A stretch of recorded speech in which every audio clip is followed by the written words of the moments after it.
এদেশে সূর্য যেরকম ওঠে নিশ্চিত, কোরআনের বিজয় এদেশে একদিন হবে নিশ্চিত, কথা ঠিক নেবে ঠিক।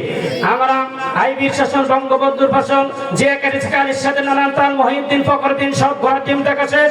সামনে টুপিওয়ালাদের বাংলাদেশ, আগামীর দেশ হবে ইসলামের দেশ, আগামীর দেশ হবে কোরআনের দেশ, আগামীর দেশ হবে ইসলামের দেশ।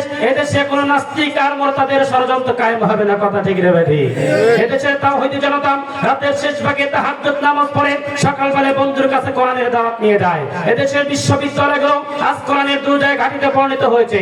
টেকনাফ থেকে তেতুলিয়া, রূপসা থেকে পাতুলিয়া, সুন্দরবন থেকে বান্দরবন পর্যন্ত এদেশে কোরআনের রাজ কায়েম হবে, কথা ঠিক নেবে ঠিক। যেই দেশে আসমান থেকে বৃষ্টি প্রবাহিত হয়, ওই জমিনে ফসল ফলার জন্য উর্বর হয়ে যায়। যেই জমিনে শহীদের রক্ত ঝরে, ওই জমিটা কোরআনের রাজ কায়েমের জন্য উর্বর হয়ে যায়। এদেশের মানুষ অকাতরে জীবন বিলিয়ে দিতে শিখেছে, কিন্তু বাতিলের সামনে মাথা নত করতে শিখে নাই, কথা ঠিক নেবে ঠিক। এজন্য কি আমরা বাতিলের সামনে মাথা নত করব না? আমরা কার সামনে মাথা নত করব? আল্লাহর সামনে, কথা ঠিক নেবে ঠিক। আমাদের মাথা নত হবে একমাত্র আল্লাহর সামনে। দ্বিতীয় কোন নেতা নেত্রী, দ্বিতীয় কোন মানুষের সামনে মাথা নত হবে না, কথা ঠিক নেবে ঠিক। যদিও জীবন চলে যায়। রাজে আছে তো মুসলমান আছেন তো ইনশাআল্লাহ? অবশ্যই। আমরা কোন থেকে কথা শুনবো বলেন? কোরআন থেকে, কথা ঠিক নেবে ঠিক না? কোরআনের বাহিরে না, আমরা কোরআন থেকে আলোচনা শুনবো, কথা ঠিক নেবে ঠিক। বিশ্ব নবীর পর যেখানে কোরআন অবতীর্ণ হয়েছেন, এর পূর্বে তিনি মক্কার জমিনের সব মানুষদের কাছে ছিল একজন বিশ্বাসী মানুষ। আল আমিন উপাধি দিয়েছিলেন কাফের বেঈমানরা, কথা ঠিক নেবে ঠিক। তার উপাধি দিয়েছিলেন আল আমিন। যতক্ষণ পর্যন্ত তিনি কোরআনের দাওয়াত প্রচার করেন নাই, ততক্ষণ পর্যন্ত ওই সমস্ত মানুষদের কাছে তিনি খুব প্রিয় একজন মানুষ ছিলেন। তারা বলেছিলেন এই মক্কার জমিনে আব্দুল্লাহ ছিল মুহাম্মাদের মতো একজন আর সত্যবাদী লোক নেই। কিন্তু আল্লাহ রাব্বুল আলামিন এই কোরআন যখন অবতীর্ণ করে দিলেন, আল্লাহ রাব্বুল আলামিন জানিয়ে দিলেন, ইয়া আইয়ুহার রাসূল বাল্লিগ মা উনজিলা ইলাইকা মির রাব্বিক ওয়া ইন লাম তাফআল ফামা বাল্লাগতা রিসালাতা ওয়াল্লাহু ইয়াসিমুকা মিনান নাস ইন্নাল্লাহা লা ইয়াহদিল কওমাল কাফিরিন। আল্লাহ রাব্বুল আলামিন বলেন, ও নবী, আমি আপনার উপর যে কিতাব অবতীর্ণ করে দিয়েছি, যে কিতাব নাযিল করে দিয়েছি, এই কিতাব দিয়ে আপনি মানুষকে দ্বীনের দাওয়াত দিবেন। কি দিয়ে? এই কোরআন দিয়ে। এই কোরআন দিয়ে আপনি মানুষকে দ্বীনের দাওয়াত দিবেন। আর যখন এই কোরআন দিয়ে আপনি মানুষকে দ্বীনের দাওয়াত দিতে লাগবেন, এক শ্রেণী মানুষ থাকবে, এক শ্রেণী মানুষ আপনাকে হত্যা করার জন্য চেষ্টা করবে, এক শ্রেণী মানুষ থাকবে আপনাকে দুনিয়া থেকে শেষ করে দেওয়ার জন্য চেষ্টা করবে। কিন্তু আপনি ভয় করবেন না। আল্লাহ রাব্বুল আলামিন বলেন, আল্লাহু ইয়াসিমুকা মিনান নাস ইন্নাল্লাহা লা ইয়াহদিল কওমাল কাফিরিন। আল্লাহ রাব্বুল আলামিন বলেন, ও নবী, আপনি ভয় করবেন না। ওই সমস্ত মানুষদের থেকে আমি আল্লাহ রাব্বুল আলামিন অবশ্যই আমি আপনাকে হেফাজত করব। আজকেও যারা এই বাংলার জমিনে কোরআন দিয়ে মানুষকে, যারা কোরআনের পথে আহ্বান করে, কোরআন দিয়ে যারা ডাকে, যে মানুষগুলো কোরআনের দিকে ডাকে, ওই সমস্ত মানুষদেরকে আজকে নির্মমভাবে জেল জুলুম নির্যাতন করে শেষ করে দেওয়া হয়েছে, কথা ঠিক নেবে ঠিক। হয়েছে কি হয় নাই? হয়েছে। কিন্তু যে সমস্ত মানুষদেরকে কোরআনের কথা বলার জন্য, তাদেরকে শেষ করে দেওয়ার জন্য চেষ্টা করেছে, জেল জুলুম নির্যাতন করেছে, ওই সমস্ত মানুষগুলো আল্লাহর সামনে তারা বিজয় লাভ করেছে। আর যারা শয়তানি করেছেন, তাদেরকে শেষ করে দেওয়ার জন্য চেষ্টা করেছে, ওই সমস্ত মানুষগুলো বিজয় লাভ করতে পারে নাই। যারা এই দিনের জন্য শহীদ হয়েছে, ওরাই কেবল বিজয় লাভ করেছে, কথা ঠিক না ঠিক। এই জন্য আজকেও যারা কোরআনের সংস্পর্শে আসবেন, আজকেও যারা কোরআনের পক্ষে কথা বলবে, এক শ্রেণী মানুষ থাকবে আপনাকে শেষ করে দেওয়ার জন্য চেষ্টা করবে, আপনাকে ফাঁসিতে ঝুলার জন্য চেষ্টা করবে, আপনাকে জেল জুলুম নির্যাতনের জন্য চেষ্টা করবে। কিন্তু আপনার ভয় নেই, কারণ আল্লাহ রাব্বুল আলামিন স্বয়ং আপনার দায়িত্ব নিয়ে নিয়েছেন, কথা ঠিক নেবে ঠিক। আল্লাহ রাব্বুল আলামিন বলেন, ইন্না নাহনু নাযালনা যিকরা ওয়া ইন্না লাহু লাহাফিজুন। আল্লাহ রাব্বুল আলামিন বলেন, এই কোরআন কোরআন নাযিল করেছি আমি, এই কোরআনের দায়িত্ব কেবল আমি আল্লাহ রাব্বুল আলামিন নিয়ে নিয়েছি। আর এই কোরআনের সংস্পর্শে যেই মানুষগুলো আসবে ওই সমস্ত মানুষদের দায়িত্ব কেবল আমি আল্লাহ রাব্বুল আলামিনের হাতে। কথা ঠিক না ঠিক? এজন্য কোনো ভয় নাই, কোনো টেনশন নাই, কোনো চিন্তা নাই। যারা কোরআনের সংস্পর্শে আসবে, কোরআনের পক্ষে কথা বলবে, অবশ্যই অবশ্যই আল্লাহ রাব্বুল আলামিন ওই সমস্ত মানুষদের দায়িত্ব নিয়ে নিয়েছেন। কথা ঠিক না ঠিক? এজন্য আমাদের কোনো ভয় আছে না, কোনো টেনশন নাই, কোনো ভয় নেই। এজন্য আল্লাহ রাব্বুল আলামিন বলেন, ইন্নাল্লাযীনা ক্বালু রাব্বুনা আল্লাহ সুম্মা ইসতাকামু তাতানাজ্জালু আলাইহিমুল মালাইকাতু আল্লা তাখাফু ওয়া লা তাহজানু ওয়া আবশিরু বিল জান্নাতিল্লাতী কুনতুম তুআদুন। আল্লাহু আকবার। আল্লাহ রাব্বুল আলামিন বলেন, ইন্নাল্লাযীনা ক্বালু, যারা বলে নিশ্চয় আমার রব হলেন আল্লাহ। কি বলে? যারা এই দুনিয়ার জমিনে বলে আমার রব একমাত্র আল্লাহ, শুধু তাই নয়, এই কথাই বলে তিনি ক্ষান্ত হয় নাই। সুম্মাস্তাকামু, আর এই কথার উপরে সে ইস্তেকামত থাকে, অবিচল থাকে। আল্লাহ রাব্বুল আলামিন বলেন, তাতানাজ্জালু আলাইহিমুল মালাইকা, আমি তাদের জন্য অগণিত ফেরেশতা নাযিল করে দেই। বলেন সুবহানাল্লাহ। আল্লাহ তাখাফু ওয়া লা তাহজানু, আরে দুনিয়ার জমিনে তাদের কোনো ভয় নেই। কি নেই? তাদের কোনো ভয় নেই, চিন্তা নেই, তাদের কোনো টেনশন নেই, কোনো চিন্তা নেই, কোনো টেনশন নাই। যারা আল্লাহর উপরে ইস্তেকামত থাকবে, অবশ্যই দুনিয়ার জমিনে তাদের কোনো টেনশন থাকবে না, মৃত্যুর পরেও তাদের কোনো টেনশন থাকবে না। কথা ঠিক না ভাই? আজকে যারা মুসল্লি 5 ওয়াক্ত সালাতে জামাত পড়ে, নামাজ আদায় করে, কিন্তু অথচ দ্বীনের বিরোধিতা করে, কোরআনের বিরোধিতা করে এমন মানুষ আমাদের মাঝে আছে না নাই? ইসলামের বিরোধিতা করে এমন মানুষ আছে না নাই? অথচ 5 ওয়াক্ত সালাত জামাত আদায় করে। কথা ঠিক না ঠিক? অথচ আবার দ্বীনের বিরোধিতা করে, ইসলামের বিরোধিতা করে। ওই সমস্ত মানুষদের খবর আছে না নাই? আব্দুল্লাহ বিন উবাই বিশ্বনবীর পিছনে সালাত আদায় করেছেন, নামাজ করেছেন, সুন্নতি পোশাক তার গায়ের মধ্যে ছিল, দাড়ি ছিল, সব কিছু ছিল, কিন্তু বিশ্বনবীকে আব্দুল্লাহ উবাই নেতা হিসেবে তিনি কখনোই মানতে পারে নাই। এজন্য তার নামাজ কালাম কোনো কিছু আল্লাহ দরবারে কবুল হয় নাই। আব্দুল্লাহ বিন উবাই যখন মৃত্যুবরণ করেছিলেন, বিশ্বনবী আল্লাহর কাছে হাত তুলে দোয়া করবেন, এমতো অবস্থায় আল্লাহ রাব্বুল আলামিন 70 মাররাতান ফালাইয়াগফিরাল্লাহু লাহুম, নিষেধ করে দিলেন, নবী আপনি কার জন্য দোয়া করেছেন? যে আব্দুল্লাহ বিন উবাই আপনার পিছনে নামাজ পড়েছে, আপনাকে কিন্তু নেতা হিসেবে মানতে পারে নাই। এজন্য আপনি যার জন্য দোয়া করতেছেন, আমি আল্লাহ রাব্বুল আলামিন কখনোই দোয়া কবুল করব না। একবার দোয়া করে আল্লাহ রাব্বুল আলামিনের কাছে দোয়া করে কবুল হয় না, দ্বিতীয়বার দোয়া করে কবুল হয় না, তৃতীয়বার আল্লাহ রাসূল সাল্লাল্লাহু আলাইহি ওয়াসাল্লাম দোয়া করতেছেন, কবুল হয় না। এভাবে একবার নয়, দুইবার নয়, 70 মাররাতান ফালাইয়াগফিরাল্লাহু লাহুম, 70 বার হাত তুলেছেন আল্লাহর কাছে। কয়বার? 70 বার হাত তুলেছেন। এরপরেও আল্লাহ রাব্বুল আলামিন দোয়া কবুল করেন নাই। বলতেছেন, ইয়া রাসূলুল্লাহ, ও আমার হাবিব, ও আমার দোস্ত, আপনি জানেন না উনি আপনাকে কখনোই নেতা হিসেবে মানতে পারে নাই। এজন্য আমি আল্লাহ রাব্বুল আলামিন আপনার তো তার পক্ষ থেকে কখনোই কবুল করব না।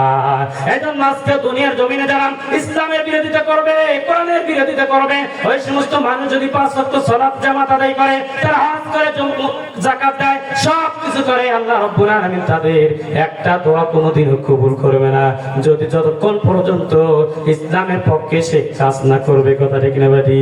এজন্য আজকে আমরা ইসলামের পক্ষে আছি না নাই? আছে তো ইনশাআল্লাহ? এজন্য খবর আছে না নাই? আপনি যতই মুসল্লি হন, 2 বার 3 বার 5 বার হজ করেছেন, কিন্তু আপনি ইসলামের বিপক্ষে কথা বলতে পারেন না, আপনি এখন ইসলামের পক্ষে চলতে পারেন না। আপনার হজ, আপনার যাকাত, আপনার সালাত আল্লাহর দরবারে একটাও কবুল হবে না। কথা ঠিক না ভাই? এজন্য যারা ইসলামের পক্ষে থাকবে, ইসলামের পক্ষে কথা বলবে, আল্লাহ রাব্বুল আলামিন এদেরকে মৃত্যুবরণ করার সঙ্গে সঙ্গে আল্লাহর জান্নাত পর্যন্ত পৌঁছায় দিবেন। কথা ঠিক না ভাই? এইজন্য আল্লাহ রাব্বুল আলামিন বলেন, ও নবী, আপনি যখন মানুষকে কোরআন দিয়ে দাওয়াত দিবেন, এক শ্রেণী মানুষ আপনাকে শেষ করে দেওয়ার জন্য চেষ্টা করবে, তবে আপনার কোনো টেনশন নাই, চিন্তা নাই।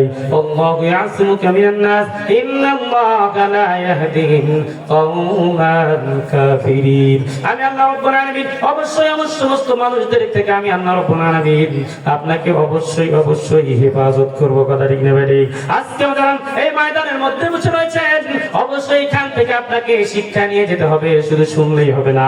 যতদিন আপনি বাঁচবেন আপনি কোরআনের পক্ষে থাকবেন, যতদিন আপনি বাঁচবেন ইসলামের পক্ষে আপনি থাকবেন, যতদিন আপনি বাঁচবেন আলেমদের পক্ষে আপনাকে থাকতে হবে। কথা ঠিক না ঠিক? কারণ উলামা ওয়ারাসাতুল আম্বিয়া, এক শ্রেণীর মানুষ আছে যারা আলেম পাইলে খুশি হয়, আর এক শ্রেণীর মানুষ আছে যারা আলেমকে দুই চোখে দেখতে পায় না। কথা ঠিক না ঠিক? আছে না নাই? আছে। এক শ্রেণীর মানুষ তারা আলেমদেরকে পাইলে খুশি হয়, ভালোবাসে, মহব্বত করে, কিন্তু এক শ্রেণীর মানুষ আছে যারা আলেমদেরকে শেষ করে দিতে চায়। এক শ্রেণীর মানুষ আছে না নাই? আছে। আমাদের দেশের মধ্যে আছে না নাই? আছে। এদের খবর আছে না নাই? অবশ্যই খবর আছে। এইজন্য আল্লাহ রাসূল সাল্লাল্লাহু আলাইহি সাল্লাম যখন মক্কার জমিনে মানুষকে কোরআন দিয়ে দাওয়াত দিচ্ছেন, এক শ্রেণীর মানুষ আবু জাহেল, উতবা, সাইবা হুজুরকে শেষ করে দেওয়ার জন্য চেষ্টা করতেছেন। কথা ঠিক না ভাই? কারণ হলো আবু জাহেল, উতবা, সাইবারা বুঝতে পেরেছিল আব্দুল্লাহর ছেলে মুহাম্মদ মক্কার জমিনে যখন মানুষকে কোরআন দিয়ে দাওয়াত দেওয়া শুরু করেছে, ধীরে ধীরে তার দলটা বাড়ি হয়ে যাচ্ছে, আস্তে আস্তে তার দলটা বাড়ি হয়ে যাচ্ছে। এক সময় আমাদের দলে একজন মানুষও থাকবে না। এই চিন্তা চেতনা যখন তাদের মেমোরির মধ্যে কাজ করা শুরু করলো, ওই সময় আবু জাহেল, উতবা, সাইবা তারা চিন্তা ভাবনা করলো, মুহাম্মদকে এই দুনিয়া থেকে শেষ করে না দেওয়া পর্যন্ত আমাদের দলের লোকজন আর বাড়ি হবে না। কথা ঠিক না বেটি? এই জন্য বিশ্ব নবীকে শেষ করে দেওয়ার জন্য চেষ্টা করলাম। বিশ্ব নবী জনাবে মুহাম্মদুর রাসূলুল্লাহ সাল্লাল্লাহু আলাইহি ওয়াসাল্লাম দ্বীনের দাওয়াত দিতে গিয়ে কষ্ট করেছেন কি করে নাই? করেছেন। দ্বীনের দাওয়াত দিতে গিয়ে কষ্ট করেছেন কি করে নাই? বলেন। বিশ্ব নবী জনাবে মুহাম্মদুর রাসূলুল্লাহ সাল্লাল্লাহু আলাইহি ওয়াসাল্লাম এই দ্বীনের কাজ করতে গিয়ে তিনি একদিনও না খেয়ে থেকেছেন, 2 দিন না খেয়ে থেকেছেন, 3 দিন না খেয়ে থেকেছেন। হাদিসের মধ্যে আছে 7 দিন পর্যন্ত আমার নবী না খেয়ে থেকেছে। আবু বকর 5 দিন পর্যন্ত না খেয়ে থেকেছেন। ওমর রাদিয়াল্লাহু তাআলা আনহু 3 দিন পর্যন্ত না খেয়ে থেকেছেন। বিশ্বনবী জনাবে মুহাম্মদুর রাসূলুল্লাহ সাল্লাল্লাহু আলাইহি সাল্লাম জোহরের নামাজে দাঁড়িয়েছেন, 7 দিন পর্যন্ত না খাওয়া আমার নবী তিনি দাঁড়িয়ে থাকতে পারেন না। যখন নামাজে দাঁড়িয়েছেন রুকুর মধ্যে চলে গেছেন, এত দুর্বল অবস্থা, রুকু থেকে আমার নবী উঠতে পারে না। বেলাল রাদিয়াল্লাহু তাআলা আনহু পিছন থেকে সাড়া দিচ্ছেন, মনে করেছেন বিশ্বনবী হয় দুনিয়ার মধ্যে আর জীবিত নেই, কারণ এতক্ষণ পর্যন্ত বিশ্বনবী কেন রুকুর মধ্যে থাকেন। বিশ্বনবীকে পিছন থেকে বেলাল রাদিয়াল্লাহু তাআলা আনহু সিগন্যাল দিলেন, আমার নবী রুকু থেকে আবার দাঁড়িয়ে গেলেন। রুকু থেকে বিশ্বনবী যখন আবার সিজদার মধ্যে চলে গেলেন, সিজদার মধ্যে এক লং টাইম তিনি সিজদা করতেছেন। দুর্বল অবস্থা, 7 দিন পর্যন্ত আমার নবী না খাওয়া, তিনি সিজদার মধ্যে চলে গেছেন।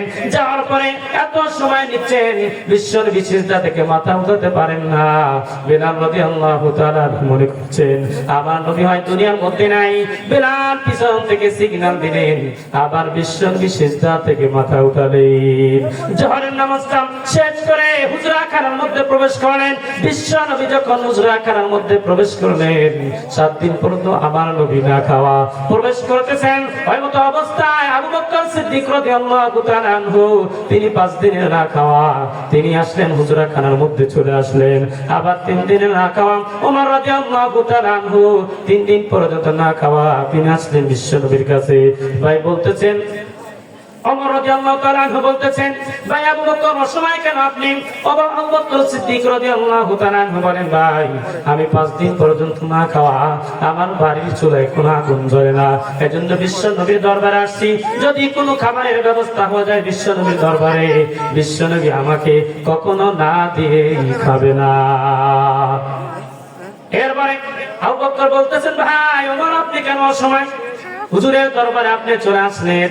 আবু বকর বলতেছেন, বলার সঙ্গে সঙ্গে ওমর রাদিয়াল্লাহু তাআলা আনহু বলেন, ভাই আমি ওমর 3 দিন পর্যন্ত না খাওয়া, আমার চুলায় কোনো 3 দিন পর্যন্ত আগুন জ্বলে নাই, এজন্য বিশ্বনবীর দরবারে আসছি।